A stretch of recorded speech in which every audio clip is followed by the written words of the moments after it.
जिंगाबाद जिंगाबाद। Ram talon भैया जिंदाबाद। जिंगाबाद जिंगाबाद। भैगन चुत झिंगा भात नहीं जिंदाबाद जिंदाबाद। हाँ हमर 50 गो टेके देने छे आ जिंदाबाद बोलिए जिंदाबाद।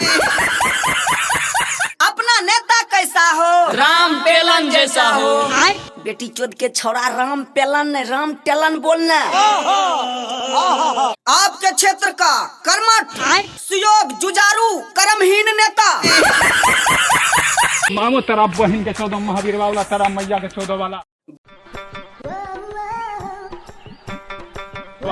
गोर लागे छो भौजी, ई बार अपन फेर से केले छाप के धरियो, केले छाप के दबई ह। Recording by Supriya Studio Madhepura. Music Director Vikas Bedia.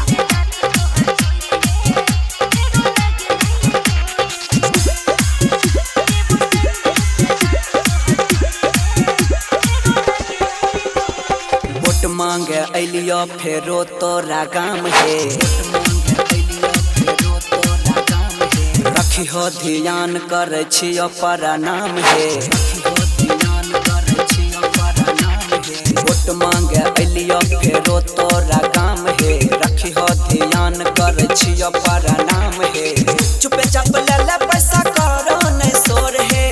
काम पर तो देव फेरो और है।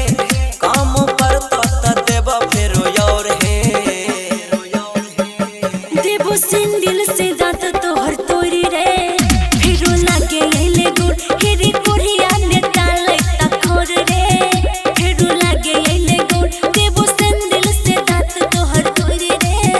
फिरो लागे एले गुड़ रे। Music Director Vikas Bedia.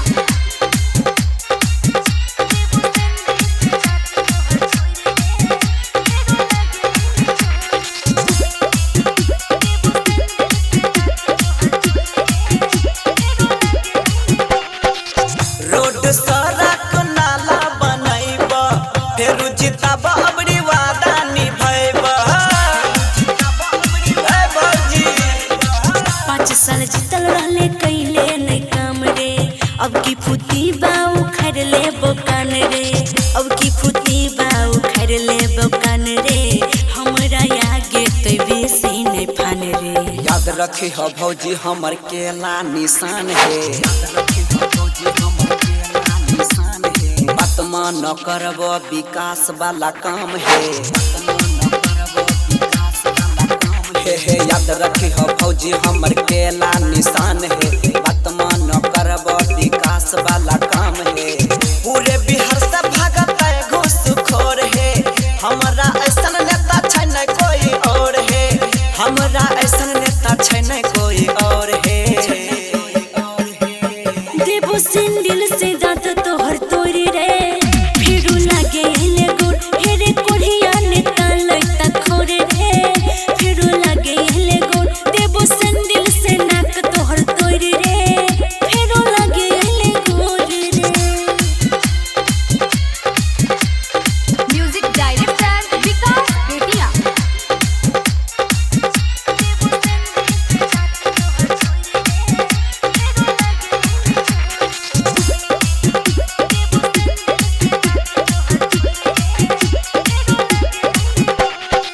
नौकरी के हम निकालबा वैकेंसी। फिर करबा देब गैस के एजेंसी। बोले में तोरा नहीं लागो शरम रे। अबरी बेर वोट तोरा देबो नहीं हम रे। अबरी बेर वोट तोरा देबो नहीं हम रे। कहनी छियै दोसर नेता पसंद रे। एक बेर फेरू हमरा दहो हे मौका। कसम खाइ छियो करब नहीं धोखा। एक बेर फेरू हमरा दहो हे मौका। कसम खाइ छियो करब नहीं धोखा। हमरे जिताब लगा दहो जोड़ है।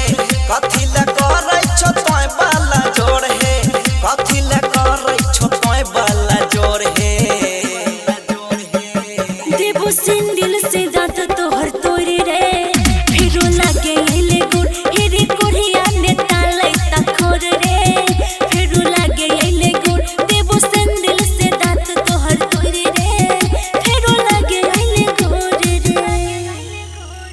Recording by Supriya Studio Madhepura.